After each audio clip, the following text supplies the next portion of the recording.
शांति शांति शांति। हरि ओम श्री गुरुभ्यो नमः। हरि ओम। ओम स्मृतिपुराणानालयं करुणालयं शंकरं लोकशंकरं शंकरं शंकराचार्यं केशवं बादरायणं सूत्रभाष्यकृतौ वन्दे भगवन्तौ ईश्वरो गुरुरात्मेति मूर्तिभेदविभागिने व्योमवद्व्यासदेहाय दक्षिणामूर्तये नमः। हरिः ओम श्री गुरुभ्यो नमः। हरिः ओम। దత్వాతీతం గగన సదృశం దత్వమస్యాదిలక్ష్యం ఈక్షత్యధికరణము ఈక్షతే అశబ్దం. ఇది 5వ సూత్రము. దీనికి భాష్యం చెప్పుకుంటూ వస్తున్నాము. ఇంతవరకు చిల్లి భాష్యము. యత ప్రసాదాద్ధి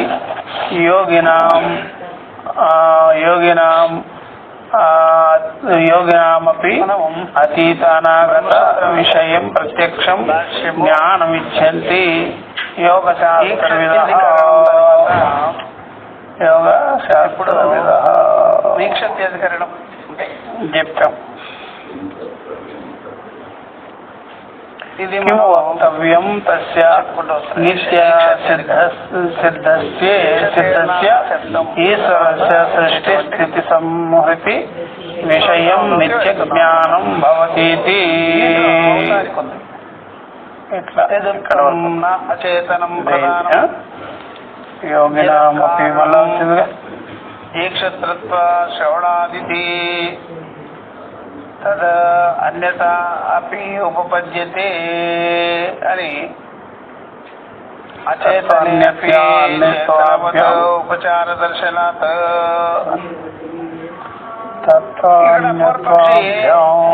అన్న విషయాన్ని చెప్తున్నారు. కిం పునః ఋషి ఇలా అన్నాడు అన్నమాట. తత్కర్మ ప్రాగుత్పత్తే ఈశ్వర జ్ఞానస్య విషయః భవతీతి అన్నప్పుడు కాబట్టి అది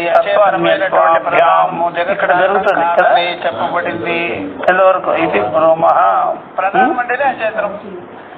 అది నిత్య జ్ఞానం భవతీతి అంతవరకు జరిగింది. అంతవరకు జరిగింది. ఆ ప్రకారంగా దానిని ఈ పూర్వపక్షకి చెప్తున్నాడు అన్నమాట. దాన్ని మరొక విధంగా కూడా సమర్థించుకోవచ్చు ఇక్కడ అని అచేతనమైన దాన్ని కూడా చేతనమైన జగత్ ఉత్పత్తి స్థితి లయానికి పూర్వం ఈశ్వర జ్ఞానానికి విషయమయ్యేటువంటి కర్మ ఎటువంటిది బ్రహ్మస్వరూపములే గాని కానీ తద్భిన్నములని గాని చెప్పడానికి శక్యం కానివి, విడదీయబడని స్థితిలో ఉన్నవి, విడదీసేటువంటి నిశ్చయించబడినవి అయినా నామరూపాలు అని చెబుతాం. అనగా వ్యాకృత అవస్థలో ఉన్న నామరూపాలు జగత్తును ఈశ్వరుడు సూచన తనలో ఉండే అవ్యక్త రూపమైనటువంటి ఆ యొక్క నామరూపాత్మకమైనటువంటి జగత్తుని బీజ రూపంగా ఉండే జగత్తుని ఆయన చూశాడు, తెలుసుకొని ఉన్నాడు అని అర్థం అనమాట. దానిని వ్యక్తం చేయడం అనమాట. తన ఎందుండే సామర్థ్యమే జగత్ సామర్థ్యం. ఏదైనా సామర్థ్యం ఉంటే ఆ సామర్థ్యం అంతా నామరూప కర్మ విషయాలే ఉంటాయి అనమాట. మనలో ఉండేవన్నీ దాన్ని ఆయన చూశాడు అనమాట. చూసి ఈ ప్రకారంగా ఆయన అనుగ్రహంతోనే ఎవరైతే అంతర్ముఖం అవుతూ ఉంటారో ఆ అంతర్ముఖమయ్యేటప్పటికి అంతరాత్మ స్వరూపంగా ఉండేటువంటి సాక్షితత్వమే ఉంటుంది అనమాట, ఇంక వేరేది ఉండదు. హిమాలయాల్లో ఈ అంతరాత్మ సాక్షి స్వరూపము, పర్వతాలు ఉంటాయి కదా, ఆ పర్వతాలు దాని యొక్క సామర్థ్యము, దాని యొక్క అనుగ్రహము ఏదైతే ఉంటుందో దానిని బట్టే అప్పుడు కాల దేశ వస్తువులు అన్ని కూడా తెలుస్తాయి. అది ఈ యోగుల విషయంలో అంతర్ముఖులయ్యారు కాబట్టి అది కూలిపోయేది. బహిర్ముఖం అయితే తెలియదు, అంతర్ముఖం అయితే తెలుస్తుంది. అది కూలేదానికి అప్పుడు వాళ్ళు అవి తెలుసుకొని ఉంటారు యోగులు. కూలిపోతున్నది అవి తెలుసుకొని వాళ్ళు ఏం చేస్తారంటే వ్యక్తం చేస్తూ ఉంటారు, చెప్తూ ఉంటారు చాలా గడ్డలన్నీ ఆ, అవన్నీ. కానీ అవి వ్యక్తమైన అవ్యక్తమైన దానికి ఆ విధంగా జడ వస్తువు రెండు కూడా జడమైన చేత కల్పింపబడినవి. గుట్టలో అవ్యక్తంలో ఉండేటువంటి జగత్తు కూడా అనేది చూస్తున్నాము. అది కూడా అది హిమాలయాల్లో అవ్యక్తమైనటువంటి జగత్తు కూడా కల్పితమైనదే, అవిద్యా విషయమే. ఆ విధంగా నదీ తీరాల్లో కనిపిస్తుంటది. కనుక ఇవన్నీ వాళ్ళకి తెలుస్తుంది యోగ శాస్త్రం. అలాగా ఈ యోగ శాస్త్రం కూడా ఇలాంటి అన్ని పడిపోతుంటారు, కూలిపోతారు. కాబట్టి అలా బిల్డింగ్లన్నీ ఆ సాక్షి జ్ఞానం ఏదైతే ఉందో అలాంటి జ్ఞానము వ్యవహారం చేసినామని అది నిత్యమైనటువంటి జ్ఞానము, సృష్టి స్థితి లయాదులకి చెందినటువంటి తెలిసినటువంటి జ్ఞానము. ఇట్లాంటి దృష్టాంతం ఇచ్చి చెప్తారు. కానీ అది కోలం ఆ జ్ఞానం ఏదైతే ఉందో అది ఈశ్వరుడి కంటే వేరు కాదు, వేరే విధంగానే కాదు. కాబట్టి ఎవరైనా సరే అంతర్ముఖులైతే ఈ అంతర్ముఖంగా ఉండేటువంటి బీజరూపమైనటువంటి కాలదేశ విషయాలన్నీ కూడా వాళ్ళకి తెలుస్తాయి. బహిర్ముఖంగా ఉండే వాళ్ళకి కూడా ప్రతి విషయం వేరు వేరుగా భిన్న భిన్నంగా ఉంటుంది కాబట్టి తెలియకపోవచ్చు. అది కూడా చూసేస్తుంటుంది. ఎందుకయ్యా అంటే ఎప్పుడైనా ఇదే దృష్టాంతము మనసు కూడా అదే విడివిడిగా ఉండేటప్పుడు వ్యవహారం బాగానే తెలియదు మనకి, అది కూడా ఒక్కటిగా ఉండేటప్పుడు తెలుస్తూ ఉంటుంది. ఎప్పుడైతే మనము విషయాల దగ్గర కూర్చున్నప్పుడు విషయాలు జ్ఞానం మనకు తెలియదు, ఆ విషయాలు వ్యాపకంగా నిలబడినప్పుడు చైతన్య శక్తి ద్వారా అంటే ఒక కొండ మీద కూర్చున్నాం మనము అంటే కింద ఉండే విషయాలన్నీ తెలియనిది కలుగుతున్నది కదా. అదే కొండకి దిగువగానుంటే విషయాలు తెలియనే అంటే వ్యాపకమైనప్పుడు తెలియదు, మండలంలో అవ్యక్తంలో తెలుస్తుంది.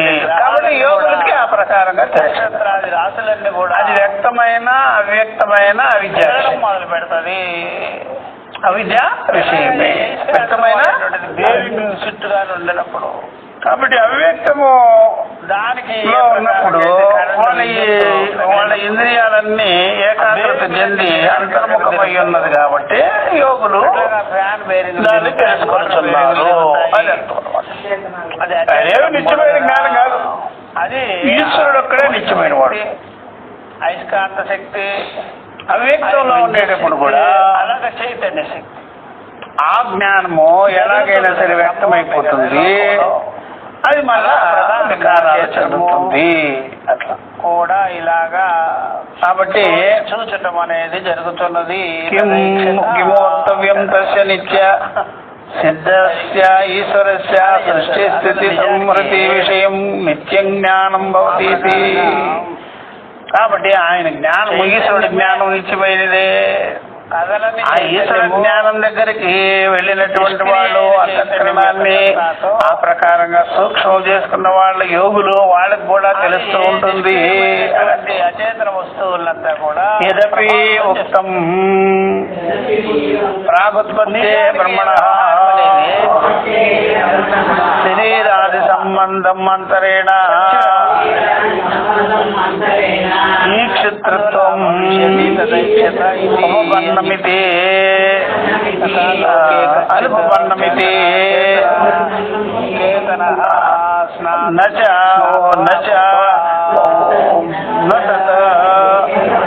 ఉద్యమవద్దు నచ చోద్యం అవతరతి సవితృ ప్రకాశవద్బ్రహ్మణ జ్ఞాన స్వరూప నిత్యత్వే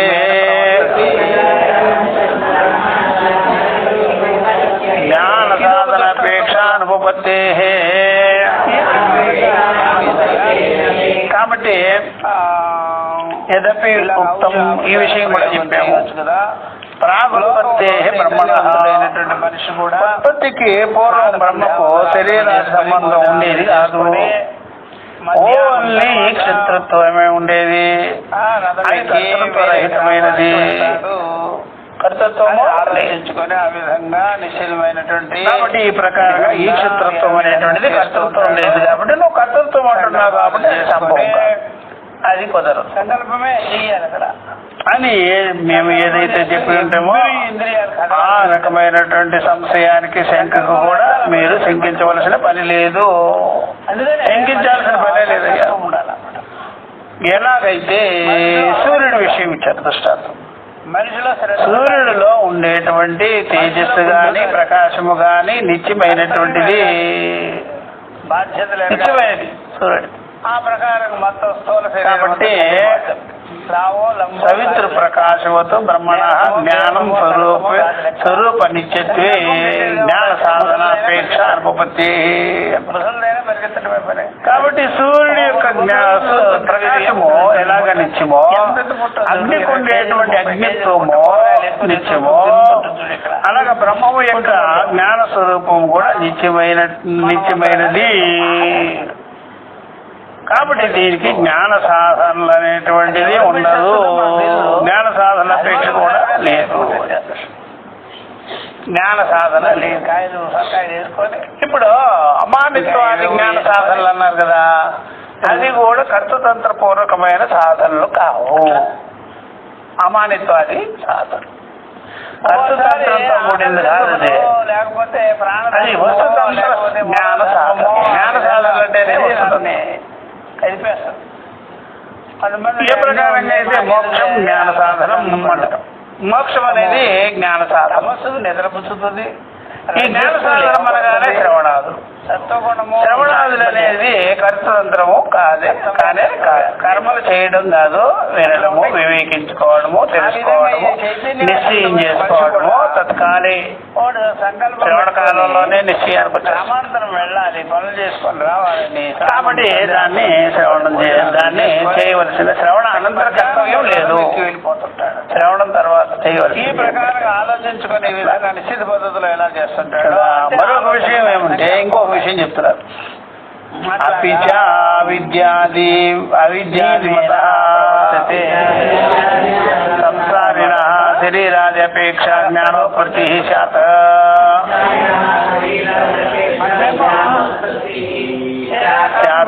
అంటే కాదు, అవిద్యాధిమత అజ్ఞానంతో ఉండేవాడు. అవిద్య కామ కర్మ రూప సంసారి శరీరాదుల్ని దృష్టిలో పెట్టుకొని జ్ఞానోత్పత్తి కలుగుతుంది కదా అంటావేమో నువ్వు. జ్ఞాన ప్రతిబంధ కారణ రహితస్య ఈశ్వరస్య.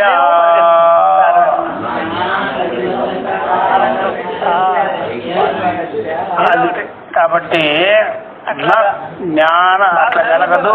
జ్ఞాన ప్రతిబంధ కారణ రహితస్య ఈశ్వరస్య అను అట్లా లేదు కదా.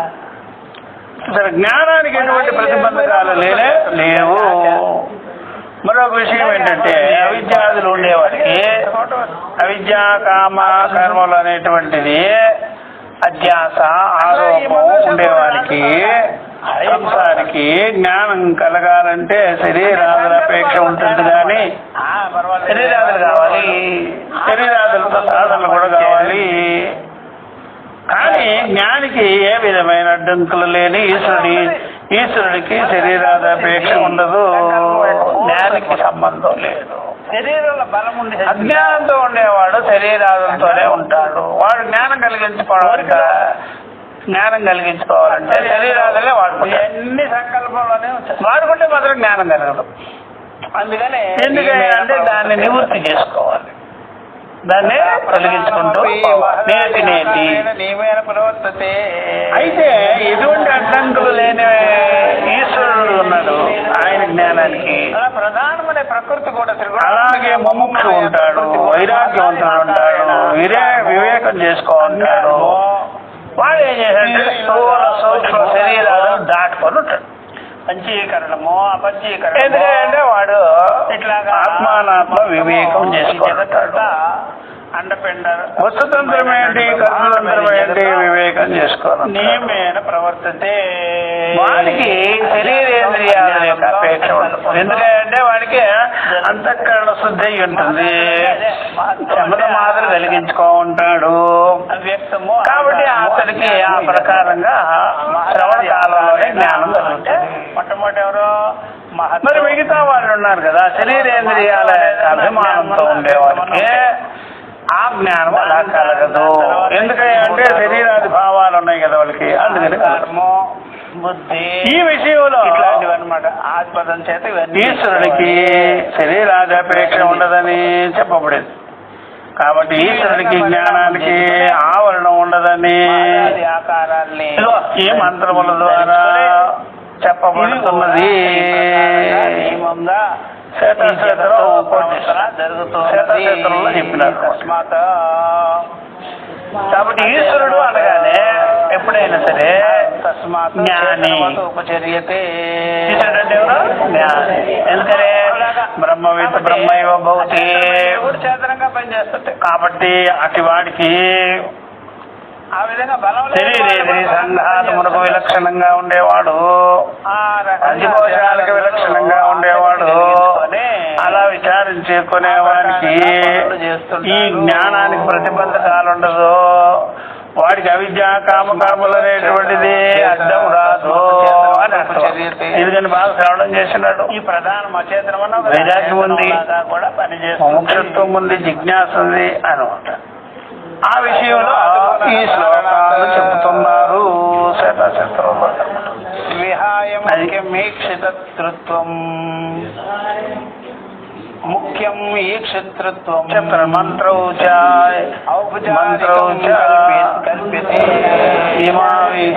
చెప్తారు. ధీమాని ఈశ్వరస్య శరీరాది అపేక్షత శరీరాది అనపేక్షత అనావరణ జ్ఞానవతాం చ దర్శయత. అది ఇక్కడ మంత్రౌచ ఇమౌ ఈశ్వరస్య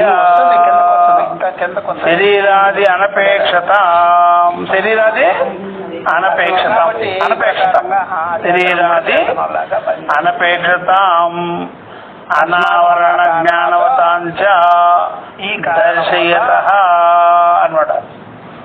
ఈ మంత్రములో ఈశ్వరస్య ఈశ్వరుడికి ముఖ్యం మాత్రుడికి ఔపచారికం కల్పి బ్రహ్మ విద్యా విచారం చేయవానికి శరీరాది అనపేక్షత శరీరాదులు అపేక్ష లేదనమాట. కూడా చేతనంలాగా ఎందువల్లంటే వాళ్ళకి విచారం చేసుకుంటారు కాబట్టి మధ్యలో వాళ్ళకి శృతి ఆచార్యులు వాళ్ళకి ఎలా వివేకం చేయాలో చెప్పి ఉంటారు. కాబట్టి వాళ్ళు ఏం చేస్తారు, గచ్చతి అని తెలుసుకుంటారు, లేకపోయినా గచ్చతి అని తెలుసు, మనం వాచామగోచరం అందుకని వాళ్ళు సమాధానం ఈ ప్రకారంగా శరీరేంద్రియాలతో వినరు. అందుకనే వాళ్ళు తెలుసు అనరు. శరీర ఇంద్రియములకు తెలుసు అనరు.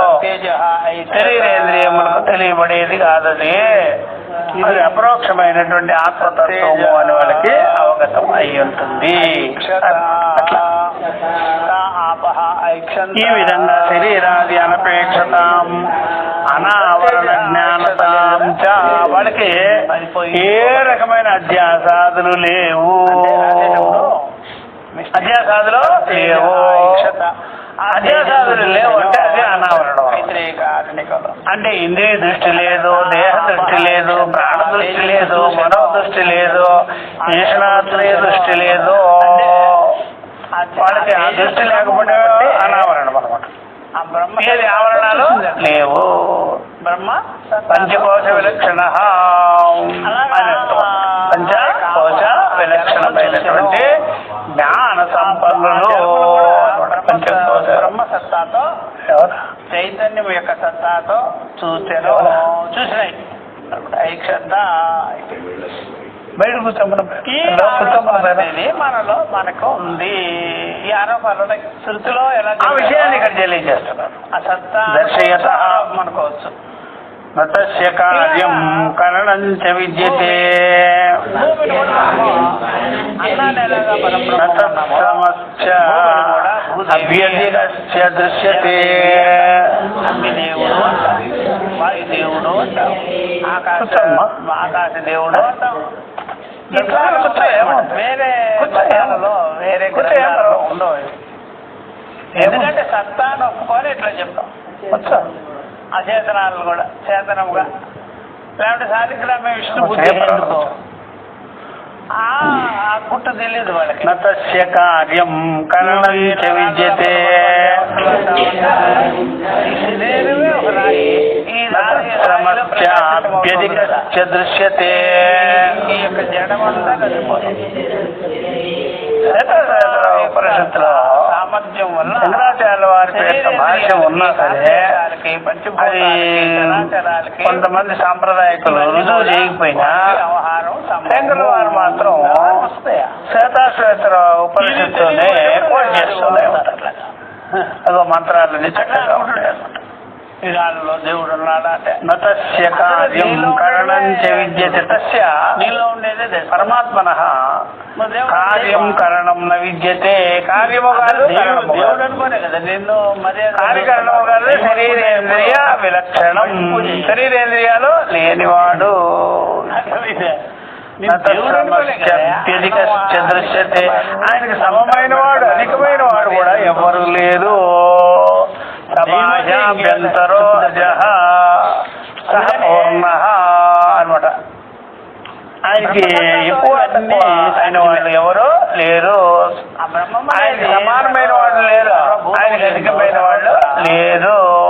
ఇది సత్తా మాత్రంగా అడవరని. అందుకనే నేను ఈశ్వరుడికి సమ్మం అని చెప్పక్కల్లా నువ్వు ఈశ్వరుడు రా అని ఈ వ్యవహారం సిద్ధించింది. అట్లా నువ్వే ఈశ్వరుడు, నువ్వే పరమాత్మ. చైతన్య వ్యవహారం అని పరమాత్మ పరిపూర్ణుడే, నేను పరిపూర్ణుడే. అట్లా వ్యవహారం అంటేనే మేము పరిపూర్ణమే, ఎవరైనా పరిపూర్ణమే. అచైతన్య అట్లాగా పరిపూర్ణం అని చెప్పి ఈశ్వరుడు పరిపూర్ణమే, నేను పరిపూర్ణమే అనకూడదు. చైతన్యం యొక్క పూర్ణం అవశిష్ట ఉండేదే ఒకటి. సత్యజ ఇది అందుకనే ఇక్కడ రెండు పూర్ణములు ఒకటి పూర్ణము ఒకటి అపూర్ణము ఉంటుంది. అయితే పూర్ణము కానీ బాగా తెలిస్తే అపూర్ణము ఎందుకు ఉంటున్నావు? పూర్ణము బాగా తెలిస్తే నీకు అపూర్ణము ఉండదు. ఇక పూర్ణమే నువ్వు అయితే మరొక పూర్ణము లేదు. చైతన్యవంతముగా దాన్ని అంటే నీకంటే అన్యమైన పరమాత్మ లేడు. అట్లా చేసుకోవాలి. ఆ ప్రకారంగా చేసుకున్నాం అనుకోండి ఇదంతా సుసాధ్యం. అందుకని ఆయనకంటే సమమైన వాడు, ఆయనకంటే అధికమైన వాడు లేడు. ఆలోచించింది సమమైన వాడు లేడు, అధికమైన వాడు. అచేతనములైనటువంటి అగ్ని అగ్ని జలాలకు కూడా ఈ క్షత్రత్వం ఉన్నట్లు చెప్పబడింది. ఇలా వాటి ఈ క్షత్రత్వం ఔపచారికమే. ఎప్పటికీ కూడా పరాస్య శక్తి వివిధైవ శ్రూయతే స్వాభావికే జ్ఞాన బల క్రియా చ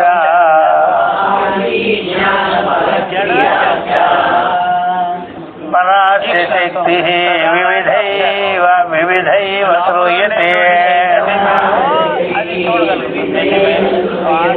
స్వాభావికే జ్ఞాన బల క్రియా చ.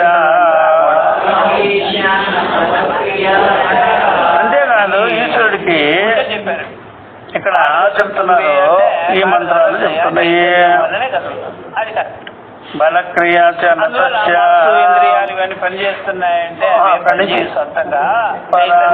శక్తి వివిధైతే ఇది చెప్పుకోవాలి. ఇప్పుడు అందువల్ల ఈ జగత్ అనేక విధాలైన స్వరూపం ఉన్నది గాను శృతులలో వినపడుతున్నది.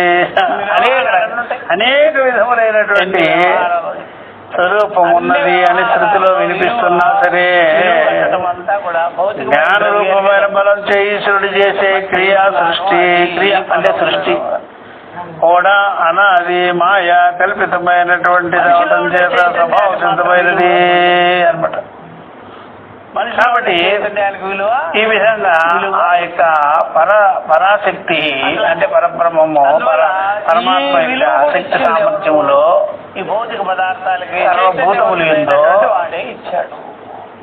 అణువు నుంచి మొదలుకొని పొలానికి ఎంత రేటు, బంగారం మహాన్ వరకు కూడా అనేక చరాచరములు ఎందో వివిధ రకములుగా మనకి గోచరమవుతున్న శృతుల ద్వారా తెలుస్తున్నా సరే అది స్వాభావికమైనటువంటి జ్ఞానబల స్వాభావికమైనటువంటి అదంతా కూడా అవిద్య కల్పితమైనటువంటిది కాబట్టి అది క్రియాశక్తి ఇచ్ఛాశక్తి జ్ఞానశక్తి ఇవన్నీ కూడా ఇవన్నీ కూడా ఆ మూడు గుణాల చేత అచేతనమైన వస్తువులు స్వాభావికమైన జ్ఞానం చేత కల్పింపబడింది. మయా తదమిదం సర్వం జగదవ్యక్తమూర్తిన అని అర్థం చేసుకోండి. మనకు విలువ కల్పించేస్తాం. అన్ని రకాలుగా లేదు. అందువల్ల ఆయన ఒక్కటిగా ఉంటూ కూడా అనేకంగా గోచరం. ఒకటే ఆయన అనేక రకాలుగా నామరూపోపాధుల చేత కర్మఫలాల చేత వివిధ రకాలుగా గోచరమవుతున్నాడు. నేనే స్వాభావికం ఔపచారిక మితి ఉండేదైనా ఒక్కడే గోచరమయ్యేది నానావిధ. ఈ నానావిధానికి కారణం అవిద్యా కల్పితమైన మాయాశక్తి గాని వేరు కాదు. వేరే జ్ఞానమైనటువంటిది ప్రధానమైనది ఔపచారం. అందువల్ల పరమాత్మ ఎప్పుడైనా సరే ఒక్కడే కదా, అద్వితీయమైన కదా. ఇంతమంది ఎందుకు గోచరం అవుతున్నారంటే అవిద్య కల్పితమైన గోచరం అవుతూ ఉన్నారు. అది నిజమే అనమాట. దాని సత్తా నిజమే, దీని సత్తా నిజంగా. కాబట్టి ఎప్పుడైనా సరే ఇదే తెలుసుకోవాలి. దీని విలువ ఒక విధంగా లేదు. జనాలు నానా రకాలుగా ఉన్నారు. దీని విలువ తాత్కాలికమే. ఒక రకమైన రెండు సంకల్పాలతో లేదు, నానా రకాల సంకల్పాలు. తస్మాత్ అనమాట. ఎట్లాగా మార్పులు జరుగుతూనే ఉంటాయి. నువ్వు ఎంత చేసుకున్నా సరే తస్మాత్ ఆ దేవుడు ఒక్కడే అన్నా సరే ఒక్కడిగా నువ్వు ఉండలేవు. నువ్వు వ్యవహారాలు చేసుకుంటావు. ఈ క్షణము వ్యవహారాలు చేసుకుంటూ గమ్యతే అంటే ఆ వ్యవహారాలు ఏం చేసినారంటే ఇక్కడ మన వాళ్ళు దైవిక దృష్టితో చేసేసారు. ఎందుకు నువ్వు వ్యవహారాల్ని వాళ్ళు గురించి చెప్పారు. వేరే వాళ్ళకి దేవతలకి ఎలా లేదు చెప్పబడింది. ఉపచారంగా ఎవరికి చెప్పిన ఎవరు ఒక్కడని చెప్పుకుంటారు. వీళ్ళ వ్యవహారాలు అనేకం అచేతనమైన వ్యవహారాలకి చెప్పినారయ్యా. మనోళ్ళు ఏం చేశారంటే ఆ వ్యవహారాలే బ్రహ్మ దృష్టి చేసేది, ఈశ్వర దృష్టి చేసి, దైవ దృష్టి చేసేది. అదే మూలం, అదే యథార్థం. ఓన్ వ్యవహారం లేకుండా చేసేసుకో, దైవ వ్యవహారం చేసేసుకో అని చెప్పేసి. ఈ దైవ క్రమేపీ అసలైనటువంటి పరమాత్మకి చేరిపోతుంది. ఔపచారికం వచ్చినట్టుగా అట్లా మనోళ్ళు కూడా ఔపచారికం వచ్చేస్తుంది. యుద్ధపూర్వకంగా చెప్పేసి అట్లా. అందువల్ల అది గౌణ ప్రతి దానిలో కూడా దైవం చూడటం అదేమో ముఖ్యం. అందుకని ప్రతిదీ కూడా బ్రహ్మ ముఖ్యం. అందుకని బ్రహ్మాత్మం బ్రహ్మవి బ్రహ్మవి బ్రహ్మాగ్నౌ బ్రహ్మయుతేన కర్తవ్యం బ్రహ్మ కర్మ సమాధినా అనేది ఏకవాక్యతమైన ఏకత్వాన్ని తెలియజేసేదానికి ఉపాయం చెప్పి పెట్టారు. ముఖ్యమైనది ఉపాయం ఏదని చెప్పింది ఋషులు చెప్పారు, మహనీయులు చెప్పారు. రూపాలతో కూడుకున్న కాలదేశాలతో వాళ్ళకి అది లేకపోయేటప్పటికీ మూడు గుణాలు దేవుడు ఏకదేవుడు నాకు విన్నాడు, నాకు వేదము అంతే. వీళ్ళ వ్యవహారాలు వీళ్ళదే. వీళ్ళ వ్యవహారాలకు ఒక్కటే సింబల్ లేదు, దేవతా సింబల్ లేదు. అందుకనే ఎప్పుడైనా సరే వాళ్ళ పాపలు అనుకోవాల్సిందే కానీ పుణ్యాత్మలు మాత్రం కాలేదు. పుణ్య కార్యాలే లేదు, సత్కార్యాలే లేదు. అవునమే ఊరికే గుణదల్లో రాస్తుంటే మనం అట్లా బస్సులో పోయేటప్పుడు పుణ్యగిరి క్షేత్రము పుణ్యమే లేదు కదా, నీకు క్షేత్రమే లేదు కదా, పుణ్యమే చేస్తున్నారా? పాపగిరి క్షేత్రము రాస్తుంది. క్షేత్రానికి అర్థం లేదు. మీకు ఎక్కడ ఉంది పుణ్యం అనే మాట లేదా బైబుల్ అయితే చెల్లించిన వ్యవహారము దానికి చేయలేదు శృతులు ఎందు అదే సూత్రం వాడు ఏసుక్రీస్తే మహాపాపి, అందుకనే వాడు శిలువ దీని గురించి మనం వినుంటే ఆ సూత్రాన్ని ఓపెన్ చేయాలి. యెహోవా ఒక్కడే పాపము లేనివాడు. మరి పాపము లేనివాడు ఎవడు? పుణ్యాత్ముడా కాదు. అది గౌణ వ్యవహారమే మిగిలిన వాళ్ళందరూ పాపులు. అందుకని ఆత్మశబ్ద పాపులుగా అంగీకరించాలి. శృతులలో పుణ్యగిరి క్షేత్రం అనేది విన్నాను. అదే పుణ్యానికి అర్థం పాపమేమే. దాని గురించి మనకి పుణ్యమైన పాపమైన ఈజిప్టు పాపమే అంటాం. షార్ట్ గా చెప్పాలి జన్మకి హేతు అది గౌడ ప్రయోగం చేయబడింది కానీ ముఖ్య కాబట్టి ఈ ప్రకారంగా ఆత్మశబ్ద ప్రయోగం ఏవేవి నానా రూపాలుగా ఉన్నాయో అవన్నీ కూడా అవన్నీ కూడా ఏకత్వ ప్రతిపాదన చేయడానికి ఉపాయంగా చెప్పారు. సర్వభూతములు యందు దైవాన్ని చూడము, బ్రహ్మమును చూడము, తెలుసుకోవడము అని చెప్పి చివరికి అనేకత్వాన్ని కలిగించి ఏకత్వాన్ని ప్రతిపాదన చేస్తారు. ఇది ఉపాయం అనమాట. మరి దానికి ఇది ఎవ్వరికి లేదు. మాయా శబ్దం మనకు వస్తుంది. దీనినే వాళ్ళు ఈ ప్రకారంగా పరస్య శక్తి వివిధ ఏవ సూయతే స్వాభావికి ఆత్మశబ్ద ప్రయోగము జ్ఞానబల క్రియాచ జ్ఞానశక్తి ఇచ్చాశక్తి క్రియాశక్తి అది సదానంద స్వరూపం గురించి అంతేకాదు ఇంకోటి మూడు గుణాలకి లేనే లేదు. అపాని పాదో జవనో గృహీత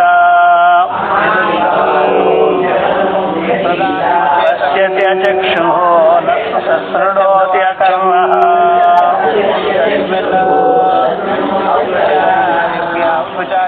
సవేత్తి వేద్యం న చ తస్యాస్తి వేత్తా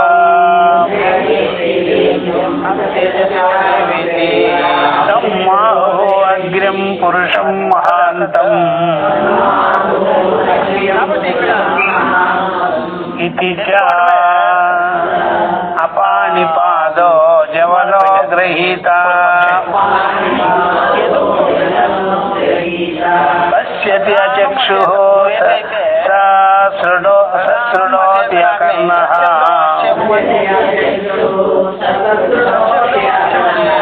సవేత్తి వేద్యం న చ తస్యాస్తి వేత్తా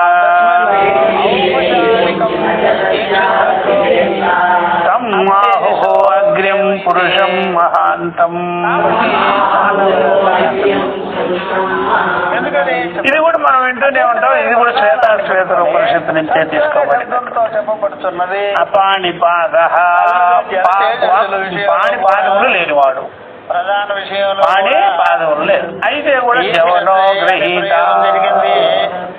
ఆయన మళ్ళీ నడుస్తుంటాడు, మళ్ళీ ఇచ్చుకుంటాడు, పుచ్చుకుంటుంటాడు, కాళ్ళు చేతలేదు. అందుకే మనం చెప్పింది పశ్యతి అపశ్యతి, శృణోతి అశృణోతి. ఇది ఎవరికి అర్థమవుతుంది? అందుకనే యమధర్మరాజు కూడా అనేది అలాంటి వాళ్ళకే ఆయన అన్నిటికీ సమర్థుడు. తింటాడు, తినడు, చూస్తాడు, చూడడు, ఇచ్చుకుంటాడు, పుచ్చుకుంటాడు, అసలు ఏమీ జరగలేదు. కాబట్టి ఇలాంటి నా పోటీ వారికి మాత్రమే ఈ జ్ఞానం తెలుస్తుంది. ఇతరులకు తెలియదు. ఇతరులు ఏమంటారు అనేది కూడా చేస్తున్నా ఉంటారు, అబద్ధాలు చెప్తున్నా ఉంటారు. ఇప్పుడే నేను చూసినానంటావు, అడిగిపోతే చూడలేదంటావు, తిన్నానంటావు, వెళ్ళలేదంటావు, అబద్ధం కాలేదా? చూసారా, ఇది నిజము, ఇదే నిజం. లోకానికి ఏమో ఎలా ఉంది, చేసినా చేయలేదంటే అబద్ధం చెప్పు కనిపిస్తుంటే అర్థమైందా?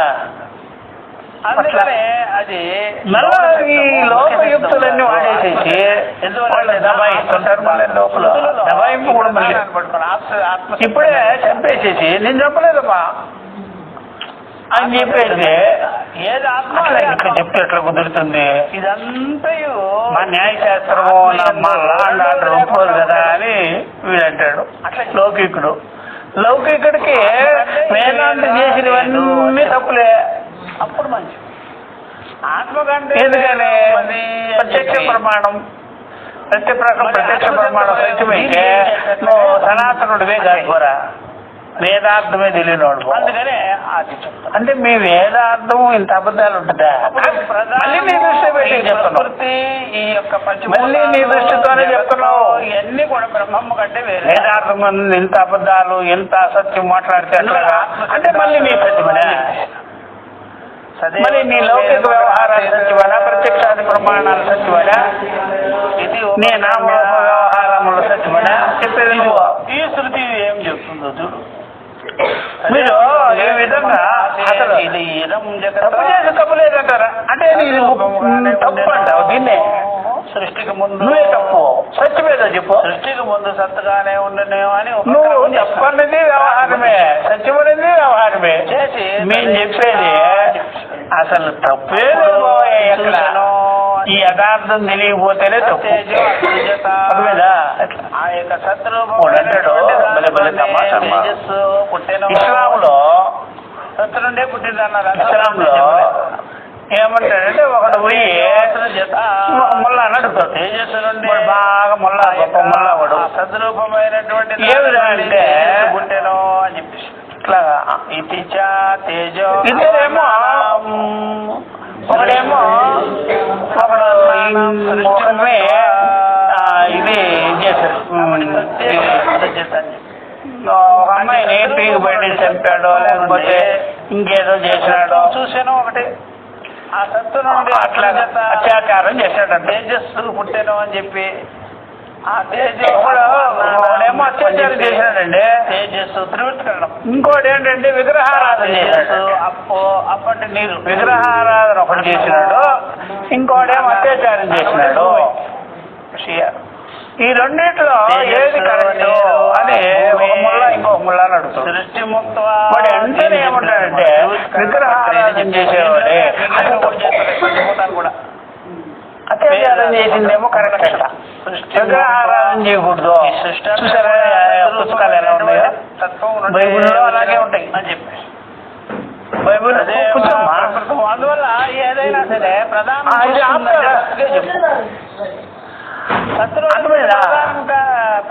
చూస్తుందనే చెప్పొద్దు. అత్యాచారం చేసింది నువ్వు విగ్రహారాధన చేసుకుంటున్నావా?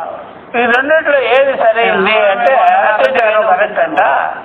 ఆ మాట అనుకున్న వెంటనే విగ్రహారాధన చేయడం తప్పు అంటాడు. నిమిత్తమే ఎంత ప్రాధాన్యత ఇచ్చి పెట్టినారో బైబుల్లోనూ పురాణంలోనూ. అంటే ఇది గౌరవం. ఇది మనకైతే విచిత్రంగా అనిపిస్తుంది అండి. వాడు పాకిస్తాన్ లో కానీ ఇక్కడైతే కరెక్ట్ అంటాడు. విగ్రహారాధనే తప్పురా ఎందుకనే ఏది విగ్రహాలు లేదనే మహమ్మద్ ప్రవక్త వాడి తండ్రి పూజించే విగ్రహాలన్నీ పవన్ పెట్టేసాడు. తండ్రి చేసే విగ్రహాలన్నీ సత్తును ఒప్పుకున్నట్లయితే పగలు కొట్టేసేసి వల్ల ఇదంతా అన్నప్పుడు మక్కాలో పెట్టేసేసి అన్నీ కూడా దాని చుట్టూ తిరుగుకుంటుంటారు. తేజస్సులు అన్ని కూడా సత్యం. అంటే ఈ రెండింటిలో మన శాసనాలు ఏం చెప్తాయి, మన కోర్టులు ఏం చెప్తాయి? ఈ అత్యాచారం చేసిందే తేజో విషయం ఎవరికి హాని చేసినట్టు అక్కడ శబ్దేన పరామృశ్య అందువల్ల ఉదాహరణ చేస్తే తప్పే ఉంది. కాబట్టి పరమేశ్వరుడే 4 రూపాయలు చేసుకుంటున్నాడు. ఈ క్షణం అర్థం తెలిస్తే లేదంటే దానివల్ల నీకు నష్టమే వచ్చా? సమాజానికి ఏమైనా నష్టం కీడు జరిగింది? అప్పుగా అమ్మాయిని అలా చేసినావు నువ్వు. దేవత ఏం పర్లేదు అంటే నీ ఖురాను నీ బైబుల్ అలా చెప్తుంది. దాంట్లో మనం దూరేము. దేవత అయింది అన్నము భూమి చెప్తాడు. అలాగే బైబుల్ చూసుకుని అదే చెప్తాడు. విగ్రహారాధన చేయడమే తప్పు. మూలం అర్థమైందా? అత్యాచారం చేయడంలో ఇది లేదు అంటాడు. ఎన్ని రకాలుగా వేదాంతంలో ఎప్పుడైనా సరే ఇవన్నీ టాబ్లెట్ వేసుకుంటున్నాం. సర్వభూతములని పరమాత్మ అనుకుంటాం మనం. సర్వభూతాలు ఏం కాకుండా పరమాత్మ అట్లా ఏమి అట్లా ఉండవు. కాబట్టి కుర్రోళ్ళకి నలిపితే అంటే వ్యావహారికం, అది వేసుకోపోయినావా వ్యవహారం. నువ్వు అనుకున్నట్టు వ్యవహారంలో నువ్వు ఏ వ్యవహారం చేసినా తిన్నా తాగినా పంచభూతాలు శరీరేంద్రియాలతో ఉన్న నీ స్వరూపం మాత్రం శరీరేంద్రియ విలక్షణమై ఉన్నది. ఇదే చెప్తాం. మూర్ఖంగా ఇన్ని దేవుళ్ళు అనర్థం. శరీరేంద్రియాలకే విలక్షణంగా. అప్పుడు నీకు వ్యవహారంలో ఏదైనా దుఃఖం వచ్చిందనుకో, ఆ దుఃఖము నిజం కాదు, ఆ దుఃఖము నిజమైనది కాదు. వెరైటీస్ ఆఫ్ నగలు లేవు, అది వ్యావహారికమైనది, వ్యవహారంలో నిత్యమైనది అని కాదు. అట్లా బంగారం ఒక్కటి కనుక ఈ ప్రకారం పాణిపాదో జవనో గ్రహీత, కాళ్ళు చేతులు లేకపోయినప్పటికీ నడుస్తాడు, తీసుకుంటాడు. పశ్యతి అచక్షు సహా శృణోతి అకర్ణ, చక్షుడు లేకపోయినా ఆయన చూస్తూ ఉంటాడు. సశృణోతి అకర్ణ, చెవులు లేకపోయినా ఆయన వింటూ ఉంటాడు. ఎన్ని దేవుడు వాడేమో ఒకటే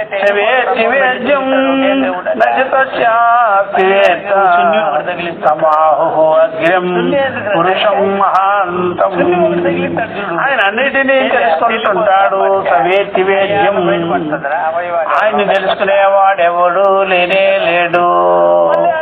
దొంగ అందరిని చూస్తాడు, దొంగ చూసేవాడు ఎవడు లేడు. దొంగ అందరినీ చూస్తుంటాడు, దొంగను చూసేవాడు ఎవడు లేడు. పరమాత్మ అందరినీ చూస్తుంటాడు. సర్వభూత హృదయాలలో ఉంది, కానీ సర్వభూత హృదయాలలో ఉండి హృదయ సాక్షిగా, హృదయాలకు సాక్షిగా ఉండి అన్నిటినీ చూసేవాడిని హృదయంలోనే ఉన్నాడు, నేనే ఉన్నాడని మాత్రం తెలుసుకున్నవాడెవడో లేడు. అట్లా అనమాట. బంగారం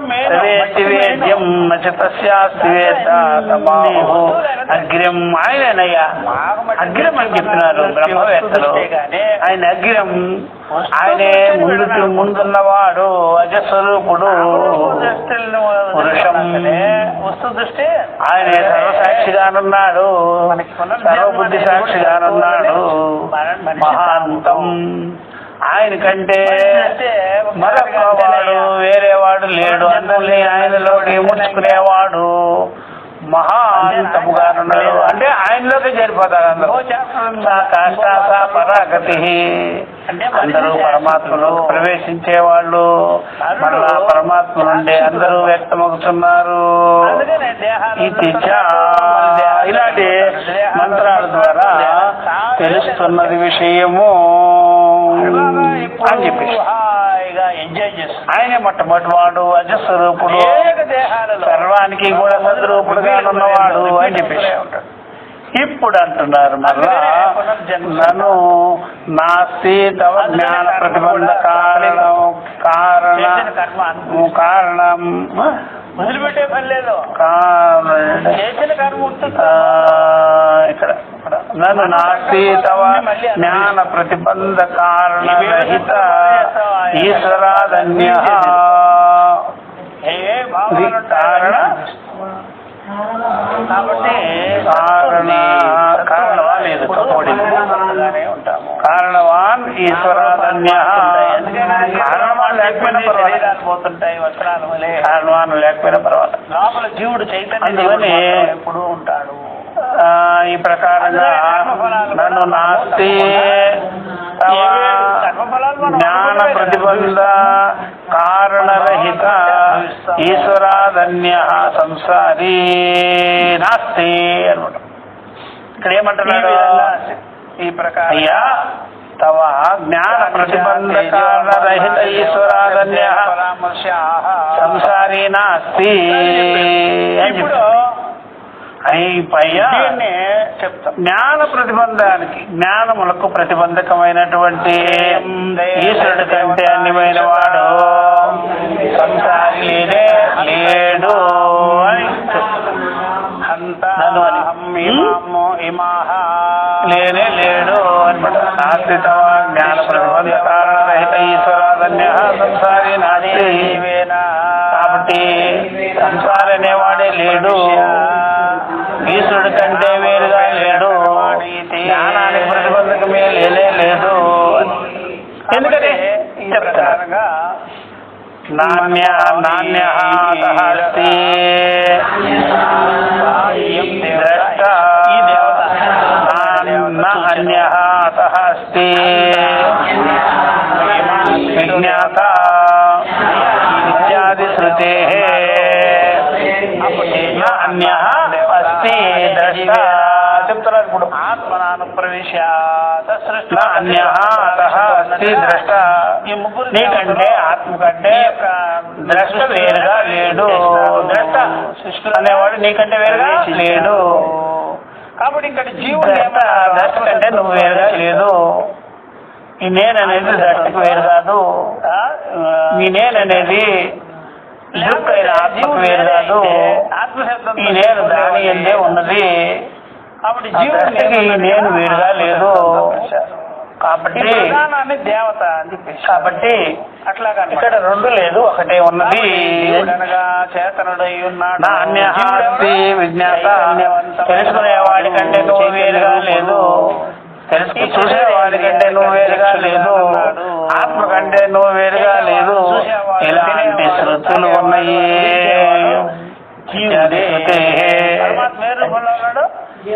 తర్వాత ఇప్పుడు చెప్తున్నాడు జీవుడు కిమిదం ఉచ్యతే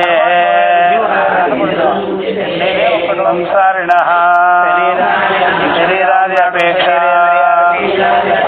జ్ఞానోత్పత్తి అని అడుగుతాడు.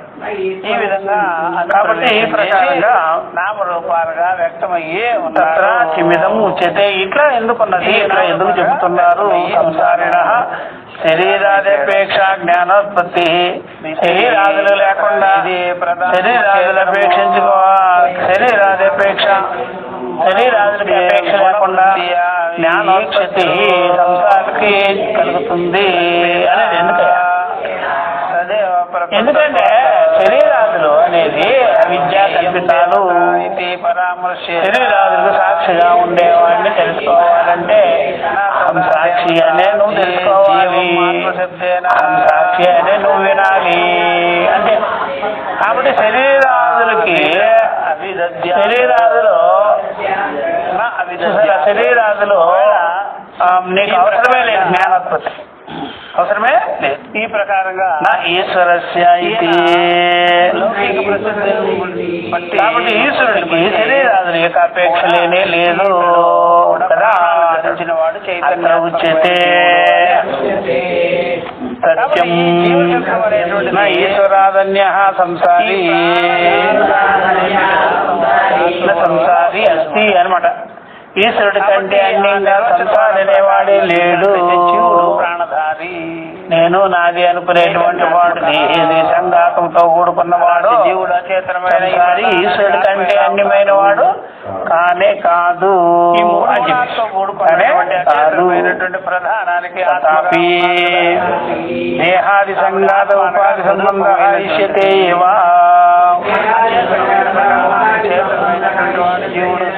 ఇష్యతే ఘటకరకాది ఘటకరక గిరి గుహాది ఉపాధి సంబంధ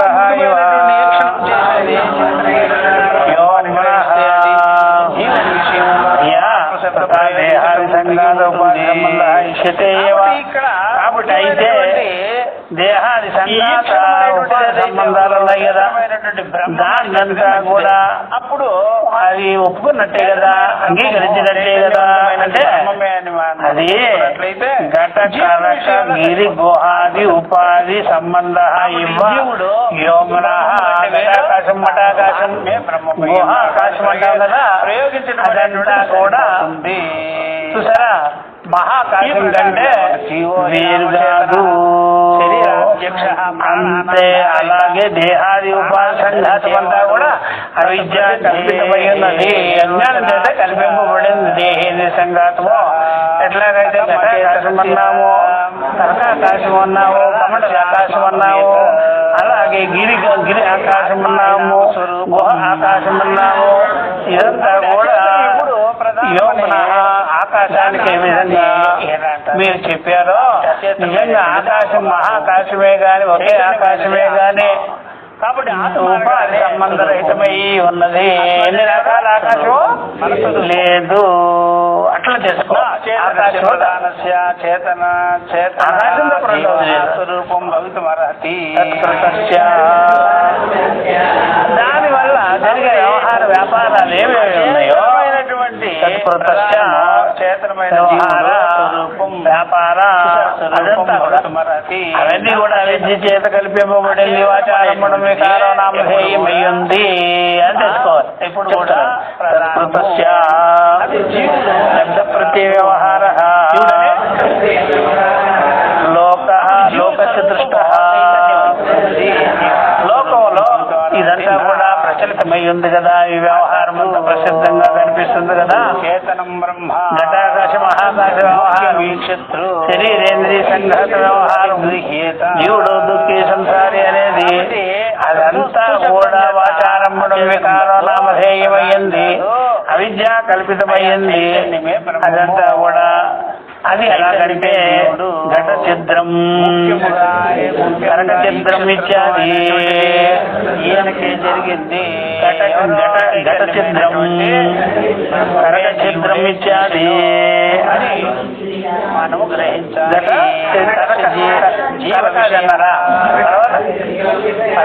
అట్లా అన్నప్పుడు ఆదిగుణం చేత మిగిలినవన్నీ తీసుకో.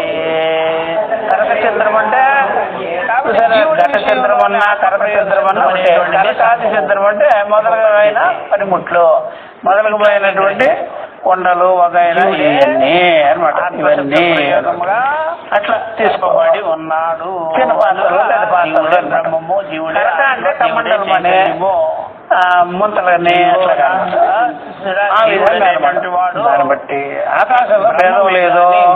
అదంతా కూడా అందరూ భేదం లేదు. అందరూ అంటే ఖాళీ నా అపరాహ సరే ఆ కొండలో ఖాళీ ఉంది కదా దాన్ని కొండ ఆకాశం ఉంటే దొత్తలో ఖాళీ ఉంది కదా దొత్త ఆకాశం అట్లాగనమాట. కమండలో ఆకాశం ఇట్లా చిత్రభేదాన్ని బట్టి గ్యాప్ ఎంత గ్యాప్ ఇస్తామో అంత గ్యాప్ అని బట్టి ఇందువల్ల ఈ పాత్రలు ఏదైతే ఉందో అది లోక వ్యవహారాన్ని అలాగే చేస్తుంటారు.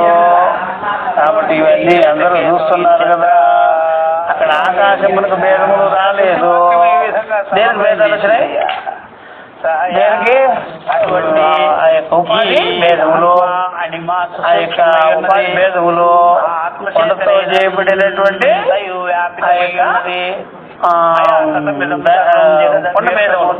కొండ భేదములు. కాబట్టి ఆత్మచేతని ఇదంతా కొండ భేదములే కానీ ఉన్నది. ఆకాశ భేదములు లేవు. కాబట్టి ఆత్మ సత్యమే ఉన్నది. ఆకాశ అవ్యతిరేకేపి వ్యవహారాలకంతా కూడా ఆకాశం వ్యతిరేకంగా లేదు. అన్నిటిలో ఆకాశం సమానం. ఉపదేశించాడు. కూడా సమానమే. ఆకాశం కూడా సమానమే. శ్వేతకేతో శబ్ద భేద వ్యవహారం వేరువేరుగా ఉన్నది. ఆకాశే కటాకాశాది భేదం భేద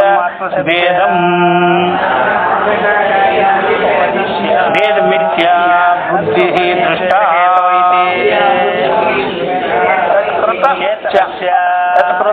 ఆకాశే దాని వల్ల ఆకాశమునకు ఆ వ్యవహారం వ్యాపారం వల్ల ఆకాశానికి ఘటాకాశాది భేదం ఘటాకాశాది భేద మిథ్యా బుద్ధి దృష్ట ఘటాకాశ భేదములు ఉన్నాయి. ఆ భేదాలు మిథ్యా బుద్ధిమే గాని తప్పు తెలివి మాత్రమే. తప్పు తెలివితో కూడుకున్నది. తప్పు తెలివి వ్యవహారం అది. ఉండేదే అక్కడ ఉండేది ఏంటి? ఒకటే మట్టి ఒకటే ఉంది, ఆకాశం ఒకటే ఉంది. వ్యవహార భేదములన్నీ వేరువేరుగా ఉన్నది. దీన్నే మనం చాంద్రోగ్యంలో ఏం చెప్పారు? ఆచారంలో వికారో నామధేయం అని చెప్తుంది. ఈ క్షణత్వాన్ని దేహాది సంఘాలు ఉపాధి సంబంధం అవివేకృత ఈశ్వర సంసార భేద మిథ్యా బుద్ధి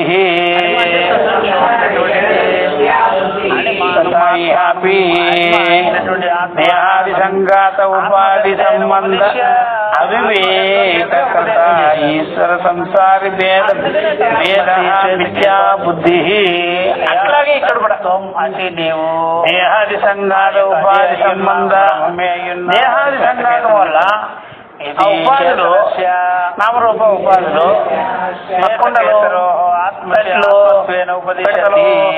అట్లాంటి సంబంధాలు వివేకం చేసుకుంటే తెలుస్తుంది.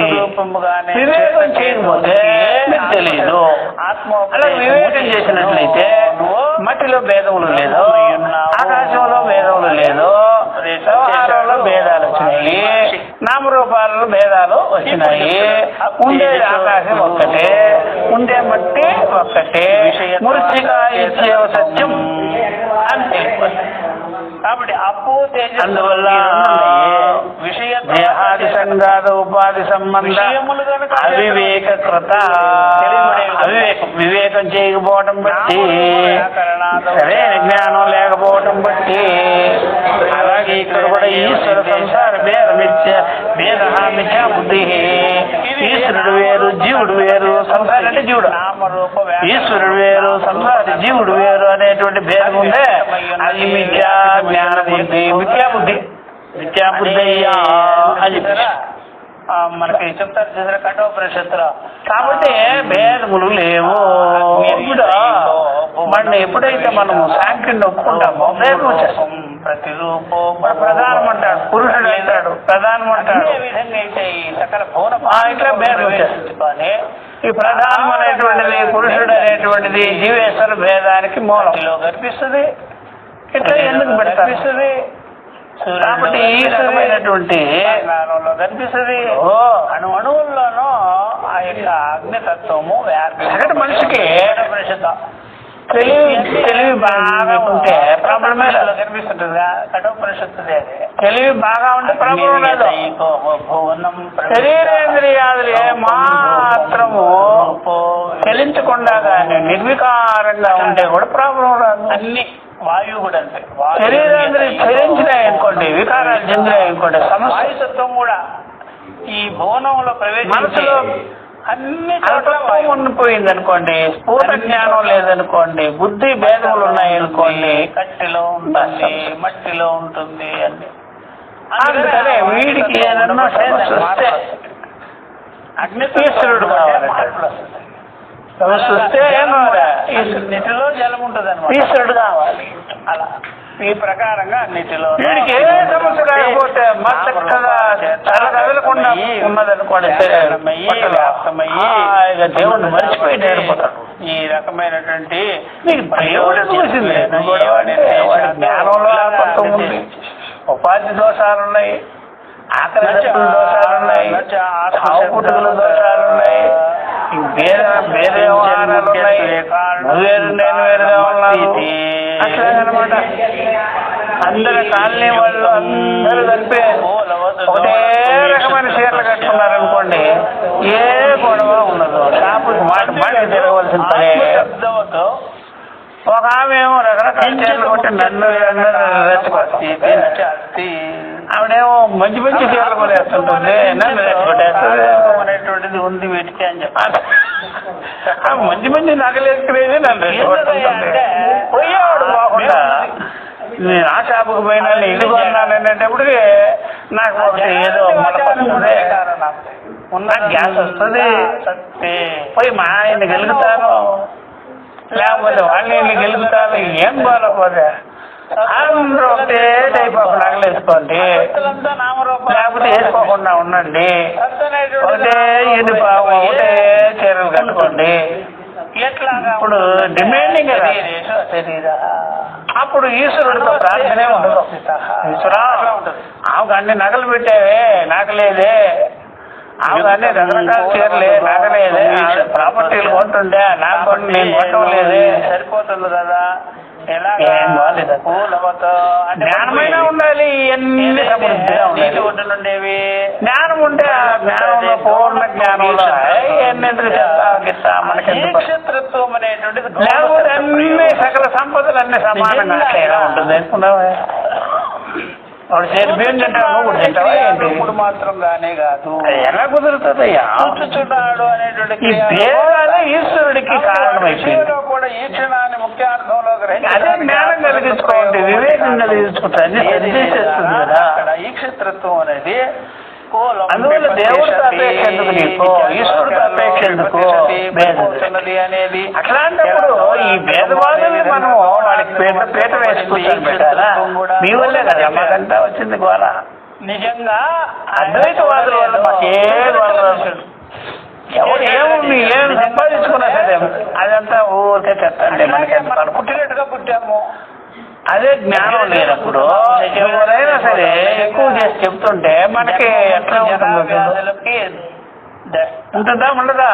అట్లా మూడు అవసరకి అందుకనే ఎవరైనా సరే ఒక మనకి చావు సగటు మనిషిని, మామూలుగా మనిషిని పేద పిల్లలు ఎవరో అనుకోండి, అదే అప్పులు తీసుకొచ్చి ఏదో చేస్తుంటుంది. దాన్ని బంగారు షాపులు ఎందుకు తీసుకెళ్తావు? నువ్వు తీసుకెళ్ళేటప్పుడు దానికి కూడా అనేది నువ్వు నగలు కొంటుంటే అది కొనలేకపోతుంది. కొనకు పోయేటప్పటికి అది ఏం చేస్తుంది? ఆల్రెడీ అప్పులు మళ్ళీ పోయి వేరే వాడిని అడుగుతుంది. భేదమైన లేకుండా చెయ్యి, జ్ఞానమైన ఇవ్వు అనేటువంటిది. అభేద జ్ఞానమైన ఇవ్వు భేదం కానీ నీ జ్ఞానం పట్టదు, భేదంలో నుంచి బయటపడ్డావు. సమస్యలకు కారణం ఎక్కడుంది? భేదము అట్లాగా చెప్పాడు. అభేద జ్ఞానం లేకపోతే అవతార పురుషుడు అది ఇది అనేది అభేద జ్ఞానమున్నా నువ్వు అద్వైత జ్ఞానమున్నా అన్నిటినీ ఎదిరించేస్తావు. ఇవన్నీ మిథ్యా విషయాలు. పరమాత్మ ఈ కాబట్టి నువ్వు ఎంతసేపు నామరూపాల్లో ఉంటావో ఈ నామరూపం అప్పుడు వరకు నీకు భేదములు ఉంటాయి. భేదముల వల్ల నీకు ఇబ్బందులు వస్తాయి. అట్లాంటప్పుడు మనం ద్వైతవాదులను ఎత్తిన ఎందుకు పెట్టుకోవాలి? వీళ్ళ వల్లనే సమస్యలు వచ్చింది. మిథ్యా విషయం దేవుడు వేరు దేవుడు వేరు అనే వాడి వల్ల సమస్యలు వస్తాయి. ఉండేది మాత్రం వాడిని మళ్ళీ దరిదాపులకు వాడిని రానికూడదు అన్నమాట. వాడిని రాల్చిన వాడుకో ఈ విధంగా చెప్పింది. భేదమే సమస్య చెప్తున్నారు. భేదం సమస్య చేస్తుంది. అయ్యో అది ఇప్పుడు దాన్ని బట్టి తెలుస్తుంది. అయ్యో రపి దేహాది సంఘాది సంబంధ వివేకృత. ఈ దేహాది సంఘాది ఉపాధుల్ని ఇక్కడ కాబట్టి నిజానికి దీక్షత్రత్వం చైతన్యంలో అవి సత్తును దేహేంద్రియ సంఘాలు వివేకం చేయాలి. దృక్కు దృశ్యము ఆత్మానాత్మ వివేకం చేసుకుంటే నువ్వు ఆత్మగా నిలబడతావు. అనాత్మ వ్యవహారాల పట్ల నీకు మక్కువ ఉండదు.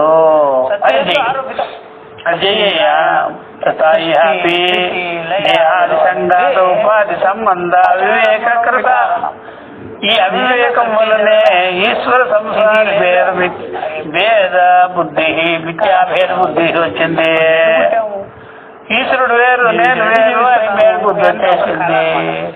నువ్వు ఎక్కడైతే ఆత్మానాత్మ వివేకం చేసుకోనుంటావో, దృక్కు దృష్టి వివేకం చేసుకోనుంటావో అక్కడ నీకు ఈశ్వరుడు వేరు జీవుడు వేరనే భేదభావం రాదు. అప్పుడు నువ్వు హాయిగా హైలైట్ గా ఉంటావు. ఇప్పుడు లేదుగా. ఇది కూడా ఎందుకే లేకపోతే ఇది కూడా ఎందుకు నీకు వెళ్ళేందుకు అట్లా దీన్ని రిజిస్టర్ చేయాల్సిన పనేలే. ఏమన్నా చెప్పొస్తే చెప్పు. డాక్టర్ దగ్గర మంచి డాక్టర్ మంచి బాగా విచారించుకో. బాగా 4 రకాలుగా విచారణ చేయాలి. నువ్వు తినే తిండిలో మా లేకపోతే నువ్వు వెళ్ళిన డాక్టర్ దగ్గర మా లేకపోతే అది ఏదో తీసుకోలేదా? ఏది నువ్వు ముందు ఏ మెడిసిన్ ఉందో అవన్నీ వాడు, తర్వాత పో. లేకపోతే అడుగు. మనకి అట్లా నువ్వు అన్వేషణ చేయాల్సిందే. చేయకూడదు. హోమియో వాడు, ఆయుర్వేదం వాడు, నాటుమందులు వాడు, లేకపోతే తిండిలోనే సెట్ చేసుకో, లేకపోతే నీ క్రమశిక్షణగా జీవించుకో. సుశుద్ధికి డాక్టర్ దగ్గర పో. అంతేగాని డైరెక్ట్ గా ప్రార్థనలో పోతాయి అంటారు. భిన్నంగా ప్రార్థనలో పోతామన్నమాట. వాడు కొబ్బరి నూనె నమ్ముతాడు, తర్వాత ఇంకో నూనె నమ్ముతాడు, తర్వాత ఇంకో నమ్ముతాడు, మొత్తానికి మోసం చేస్తాడు. వాడు ప్రార్థనలో జబ్బులు ఏమైతే పోసుకొని ఏం చేయొచ్చు కదా. వాడు 3 ఏళ్ళ నుంచి పడి ఉన్నాడు ఇట్లా ఫ్యూచర్లో.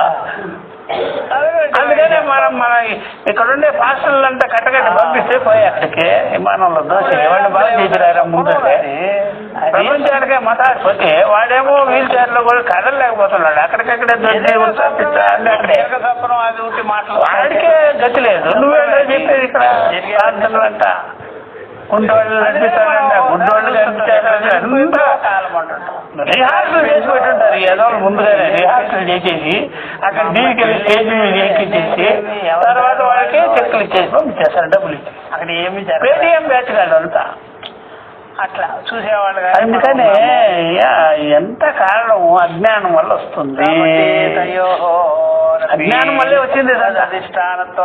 జ్ఞానం వల్ల కలిగించుకో, లేకపోతే శరీరేంద్రియాలు నిర్వికారంగా దాన్ని చూసుకుంటూ శరీరేంద్రియాల్లో నిర్వికారం రాకపోతాయి, అది పుట్టి సచ్చేది కదా.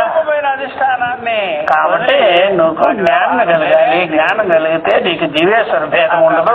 జీవేశ్వర భేదం లేనప్పుడు ఈశ్వరుడు నువ్వేమడుగుతావు? చేసి చెప్పు. మీ క్షత్రం దృశ్యతే ఆత్మనః ఏవ సతః దేహాది సంగాతే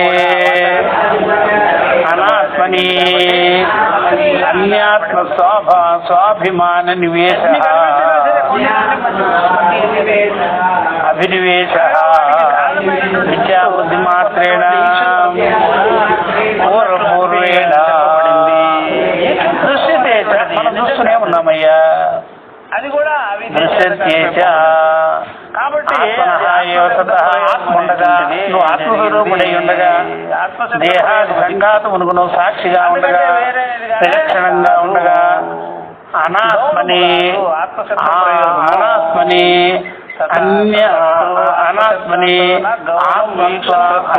అభినివేశ చేస్తున్నావు. అట్లా నువ్వేమో చూసేవాడుగా ఉన్నావు, తెలుసుకునేవాడుగా ఉన్నావు, దేహేంద్రియాలకు నువ్వు సాక్షిగా ఉన్నావు, దేహేంద్రియాలను చూస్తూనే ఉన్నావు. దేహేంద్రియాలు నేనే వ్యవహారమో ఏం మాట్లాడు ప్రయోగం చేసిన దేహేంద్రియాలు చూసేవాడు దేహేంద్రియాలు అయిపోతాడా? ఎలా మరి ఎదురుగా పేడకాడ వేసి ఉంటుంది, అది నేనే. పేడకాడ నేనే, అది వేరు నేను వేరు. అప్పుడు దేహేంద్రియాలను దర్శించేవాడు దేహేంద్రియాల కంటే నువ్వు వేరుగా ఉన్నావు అని తెలుసుకోవాలి కదా. ఇదేమిటి ఇట్లా జరిగింది? కాబట్టి దృశ్యతేజ ఆత్మనః ఏవ సతః ఆత్మస్వరూపుడై ఉండి, దృక్రూపుడై ఉండి, చైతన్య రూపుడుగా నుండి, దేహాది సంఘాతము అనాత్మ విషయాలది, అది దాని యందు ఆత్మాభిమానము కలిగించుకొని ఉన్నవే. ఆత్మ అభినివేశం చేసింది, ఆత్మాభిమానం వచ్చేసింది నీకు. తప్పైన ఇదే నాదే వచ్చింది. దేహేంద్రియాలుగానే కాదు, మిథ్యాబుద్ధి మాత్రేనా. ఇదంతా మిథ్యాబుద్ధి మాత్రేనా. వీటిలో పూర్వపూర్వమైన ఎన్నిట్లో కలిగించేస్తున్నావు. దేహంలో కలిగించుకున్నావు, ప్రాణంలో కలిగించుకున్నావు, మనసులో కలిగించుకున్నావు, ఇంద్రియాలు కలిగించుకున్నావు, మనసులో కలిగించుకున్నావు, బుద్ధిలో కలిగించుకున్నావు. అన్నిటిలో మిథ్యా బుద్ధి ఏర్పడింది. నేను నాది. ఈ పంచకోశములనే నువ్వు చూసేవాడిగా, తెలుసుకునేవాడిగా ఉంటూ కూడా పంచకోశ ధర్మాన్ని నెత్తి పెట్టుకొని నేను ఇది నాది ఇది అనుకున్నావయ్యా. ఇదే మిథ్యా బుద్ధి మాత్రమేనా. ఆత్మాభినివేశం ఏర్పడింది. పూర్వం ఏంటంటే ఒక అచేతనం అనేది పూర్వే ఇటు నుంచే ఎప్పుడైనా సరే బుద్ధి అహంకారం నేను, మనసు నేను, బుద్ధి నేను, చిత్తము నేను, ఇంద్రియాలు నేను, ప్రాణం నేను, ఇట్లా చేసేసి మనిషి అయినా ఇంకా డౌనయ్యాడు. ఇంకా డౌన్లోడ్ చేసేసాడు. చట్టి పెడతా ఆత్మశబ్ద ప్రయోగం అన్నీ నేనే. ఏ కుండీలో మొక్కున్నా అది నేనే. కిందకి దింపేసాడు అనమాట. ఎవరినే? పరాంచి కానీ వితడ స్వయం ఇటు చూసేవాడు ఇటు చూసేవాడు. మనిషి దేహం కదులుతుందా? అందుకనే వాడు శరీరం ఆ టైప్ లో తయారయ్యి ప్రాణమైన పోగొడతాను కానీ నేను ఒక గాజు స్థలం వదిలిపెట్టినట్టు. ప్రాణం పోయినా సరే నేను గాజు స్థలం వదలంటాడు, అడుగు స్థలం వదలంటాడు. సరే ఏదో ఒకటి సమర్థత ప్రాణం వదిలే. అందువల్ల సర్వశక్తి ప్రాణం వదిలిన తర్వాత నీ గతం ఎక్కడికి పోతుందా? ముందే చెప్తున్నావు ఇట్లా సర్వార్థకారిత్వం అనేది ఆత్మ పొందదు. అన్నీ చెప్తారు కబుర్లంతా. అదే చాలా మంది ఏం అంటాడు చేస్తారు, అల్లానే నాకు ముఖ్యం అంటాడు. అల్లా ముఖ్యమని ఈ స్థలాలకు వెళ్ళి ఆక్రమించుకుంటాడు ఎందుకురా? అంటే అలా కదా నీకు ముఖ్యం. ఉంటేనే కబుర్లు అన్నీ వాళ్ళు అడ్డం పెట్టుకునేది ఇది చేసేది. ఈ దేవుడి పైన ఉన్నాడు, అక్కడ ఉన్నాడు, ఇక్కడ ఉన్నాడు అనేవాడంతా సత్తా లేదు. అనాత్మ దోషం దేవుడిని పైన పెట్టి కింద విడివి చేసి నేనే అంటది. అదే పెట్టుకున్నావు అనుకో, నువ్వు కానీ అన్నావు అనుకో, నువ్వు ఆ పని చేయలేవయ్యా. నీకెంత చెప్తావు నీకేం పని? అది ఉంటే తినేదానికి పరికరం ఇది. తినేదానికి, బట్ట కట్టుకునేదానికి, కూర్చునేదానికి, పడుకునేదానికి ఒక రకమైన పనిముట్టిది. ఈ పనిముట్టికి మనం సేవ చేసుకుంటూ ఉంటాం పుట్టినప్పటి నుంచి. అందుకనే కదా మనం ఈ పనిముట్లు మనం ఈ పని తప్ప జ్ఞానం పని మాత్రం చేయలేము. శరీరేంద్రియ సంఘాత విలక్షణ అని చేయకుండా ఆకలి వస్తే అన్నం పెట్టడం, నిద్ర వస్తే పడుకోబెట్టడం, ఉంచుతాను, బట్ట కప్పటం, ఇదే కదా. ఇదే కదా నువ్వు చేసింది. తనకంటే అంటే ఏం చేసినావు నువ్వు పుట్టినప్పటి నుంచే? ఈ శరీరంలో ఉన్నది ఎవరా? ఈ శరీరానికి ఇంద్రియాలకి ఏమై ఉన్నాడని నువ్వు తెలుసుకున్నావని ఈ మూడు చేసుకుంటున్నావు. ఆత్మశబ్ద అంటే ఆకలి దప్పులు, మానవమానాలు, సుఖదుఖాలు అంతే. విద్యా బుద్ధి మాత్రేణ పూర్వమురేణ చెప్తున్నాడు ఇప్పుడు. అన్ని వ్యవహారాలు సంసారిత్వే దేహాది అపేక్షం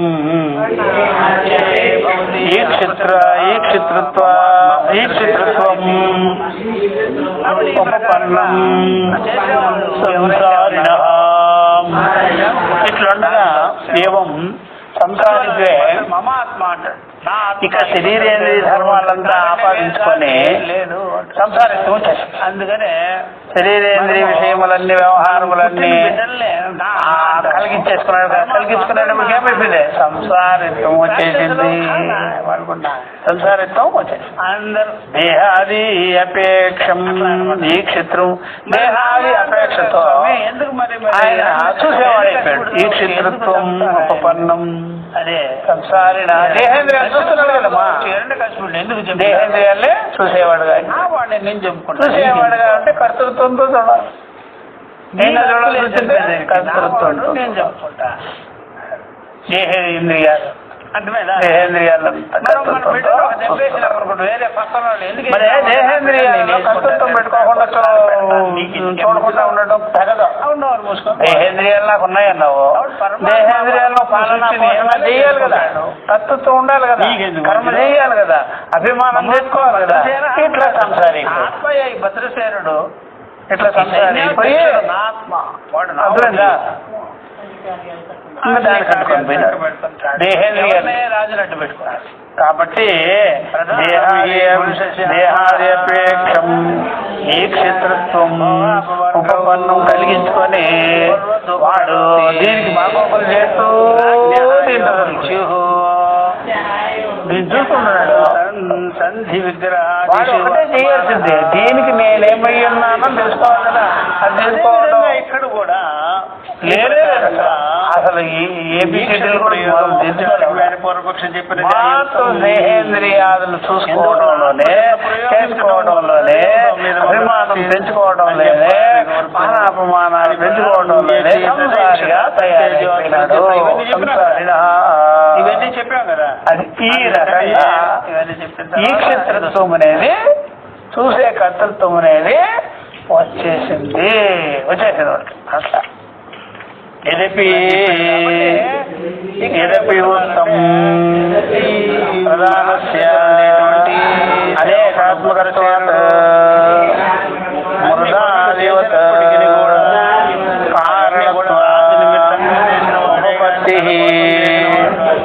ఉపపత్తి అసంభతస్య బ్రహ్మణః ఇతి ప్రధానస్య అశబ్దత్వేన ఏవ ప్రత్యుక్తం యదపి అయినా మీరు చెప్పినారు కదా ప్రధానస్య అనేకత్వ ప్రధానం అంటే ప్రకృతి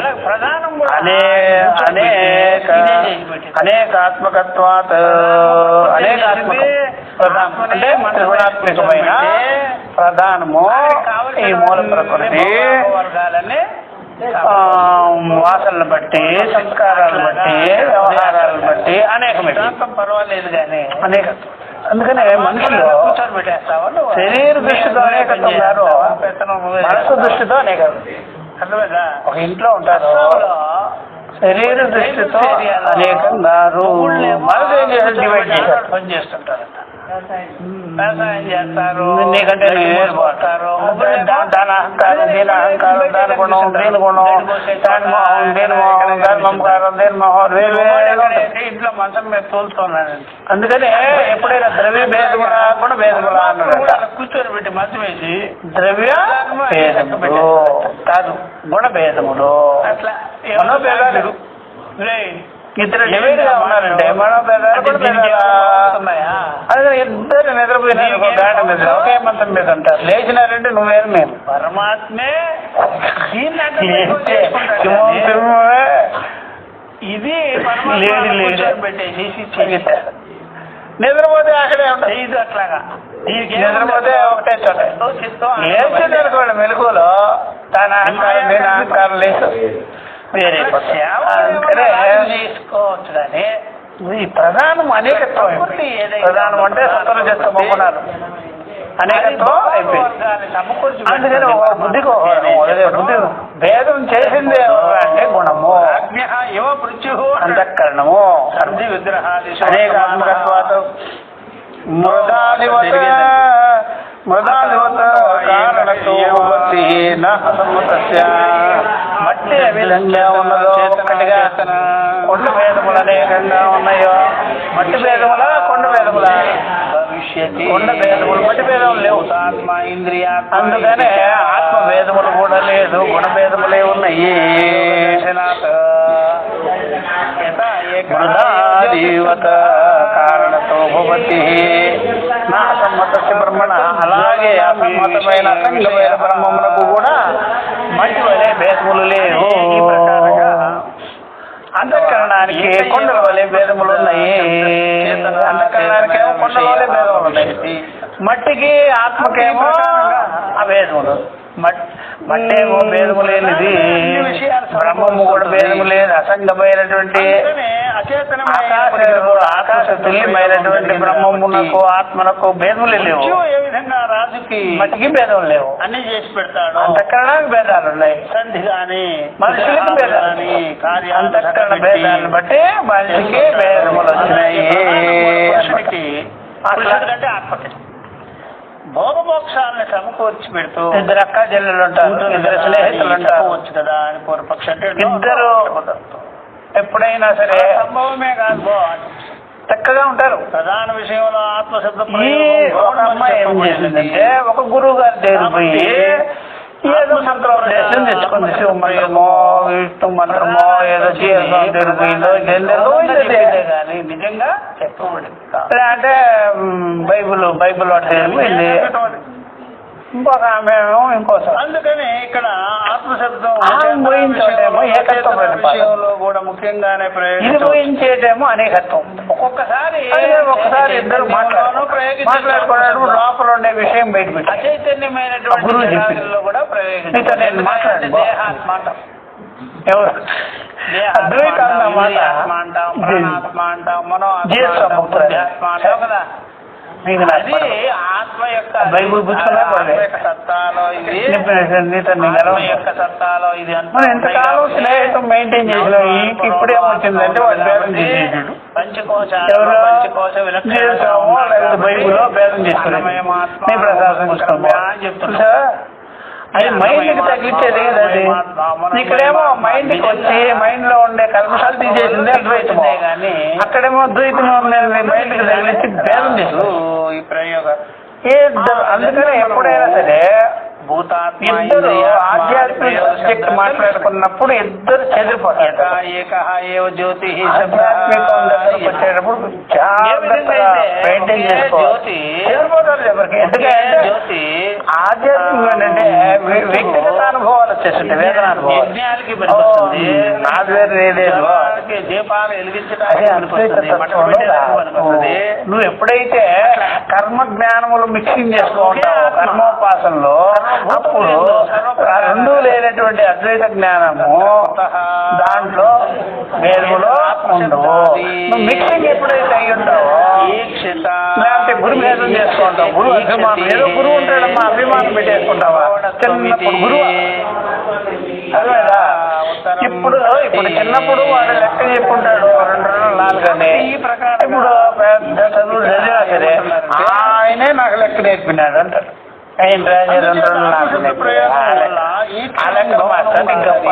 అంటారు ఈ పెద్ద పెద్ద లెక్కలు ఉంటాయి, అది వదిలేసేసి అదే కావాలి చెప్తున్నారు ఇక్కడ. ఆ మంత్రోపదేశమే ఏం మంత్రం ఇచ్చినని చెప్పు, అదే పట్టుకొని కూర్చుంటే ఈ మంత్రాలన్నీ దాటిపోతుంటాయి. పాతకాలం మంత్రాలు పట్టుకొని కూర్చున్నావు ఏంటంటే గౌణం కాదయ్యా, ఇట్లా ఉంటుంది సంగతి. అగౌణం. అందుకని గురువు పట్టుకున్నాడు వదిలిపెట్టలో. నువ్వు గురువుని పట్టుకోవాలా, గురువు చెప్పిన విద్య పట్టుకోవాలా, నువ్వు పట్టుకోవాలి కదా. నువ్వేంటి ఇట్లా చదువుకున్నావు నువ్వు దాంట్లో. ఆ ప్రకారంగా ఎక్కడైతే పెరిటిజం ఉంటుందో, అభిమానం ఉంటుందో, సత్ పదార్థం అది మాత్రం డివైడ్ చేస్తాడు. స్థిరముగా ఉన్నదో, అందువల్ల నీ ఆత్మస్వరూప జ్ఞానంలో ఉంటే, ఆ జ్ఞానంతో ఉంటే నువ్వు ఎవరిని డివైడ్ చేయవలసిన పని. ఎందుకంటే సర్వభూత సమదర్శనమయ్యింది. సర్వభూత సమదర్శనంలో ఈ ప్రాబ్లమ్స్ రావు. గురువు అభిమానము అవే పట్టుకోనున్నావు, అవి నామరూప విషయాలు, ఉపాసనలు ఆ కర్మలు అవి డివైడ్ చేసి పారేస్తుంది. అందుకని అవన్నీ అంతఃకరణ పరమైనది, ఇదేమో త్రిగుణాతీతమైనది. మనం గుణాతీతమైన విషయం తెలుసుకున్నప్పుడు నీకు డివైడ్ కాదు, ఎక్కడ భేద దృష్టి చేయలేవు. దేహేంద్రియాలు అందుకని అసమ్మతసి బ్రహ్మణ భేద అస్తి. అసమ్మతమైన, అసమ్మతం అంటే అసంగమైన బ్రహ్మమునకు ఈ రకమైనటువంటి భేదములు రానే, అనేకత్వ భేదములు రాదు. తత్ ప్రాధాన్యస్య ప్రధానస్య అశబ్దత్వేన ఏవ ప్రత్యక్తం. ఈ ప్రధానమునకు ప్రధాన విషయం చెప్పలేదు ఉపనిషత్తులో, ప్రధాన విషయం చెప్పలేదు. ప్రధాన విషయం అంటే అంతఃకరణ విషయం. అంతఃకరణ విషయం, అంతఃకరణ విషయం ఏంటంటే చూచుట. దాని యొక్క ఉపదేశం అంతఃకరణ కర్తృత్వం ఉండేది, అంతఃకరణ పైనకి కర్తృత్వం రాదు. అహంకారము అహం ప్రత్యేకం ఉండేది అంతఃకరణం. అందువల్ల ప్రధానమునకు ఇక్కడ శబ్దం లేదు, ప్రధాన శబ్దమే లేదు ఉపనిషత్తులో. ప్రధానం అంటే నేను చూస్తున్నాను, కర్తృత్వంతో చూస్తున్నాను అనేది లేదే లేదు. కాబట్టి బ్రహ్మము అక్కడ చూచుతున్నది అంటే కర్తృత్వ ఉపాధి లేకుండా ఉపాధి రహితంగా చూస్తుంది. ప్రధానస్యాసత్వేన ఏవ ప్రత్యుక్తం. ఉపనిషత్తులు చూసారా, తత్ ప్రధానస్య అశబ్దత్వేన ఏవ ప్రత్యుక్తం. ఎక్కడ ఉపనిషత్తులు ఏందో, ఉపనిషత్తులు ఏందో ప్రధాన శబ్దమే లేదు. చూచుతున్నాడనే ప్రధాన శబ్దమా తెలియడం లేదు. చూచుతున్నాడు అనేటువంటిది అంతఃకరణ విషయం. అది అంతఃకరణ విషయాన్ని ఇక్కడ చెప్పలేదు వాళ్ళు, సాక్షినే చెప్పారు, సాక్షి చూపునే చెప్పారు. అక్కడేంటి అసంగమైన చూపు. ఏ దేవతల వరాలతో మనకేం, ఇదేమో సంగమైంది. అంతఃకరణ విషయం ఏంటి అట్లా. యథాతు తర్కేణాపి బ్రహ్మణః ఏవ కారణత్వం నిర్వోఢుం శక్యతే న ప్రధానాదీనా తథా ప్రపంచయిష్యతి న విలక్షణత్వాద్ అస్య ఇత్యేవమాదినా. అంతే కదా, ఇంకా చూడండి అని చెప్పేస్తున్నారు ఇక్కడ. ఏమిటి అంటే యథాతు తర్కేణాపి ఈ ప్రకారంగా తర్కం చేయకూడా బ్రహ్మమే కారణమని ఏ విధంగా చెప్పడం కుదురుతుందో ప్రధానాదులు కావని ఏ విధంగా నిరూపించవచ్చునో అది విలక్షణత్వాదశ ఇత్యాది సూత్రాల చేత మున్ముందు చెప్పబో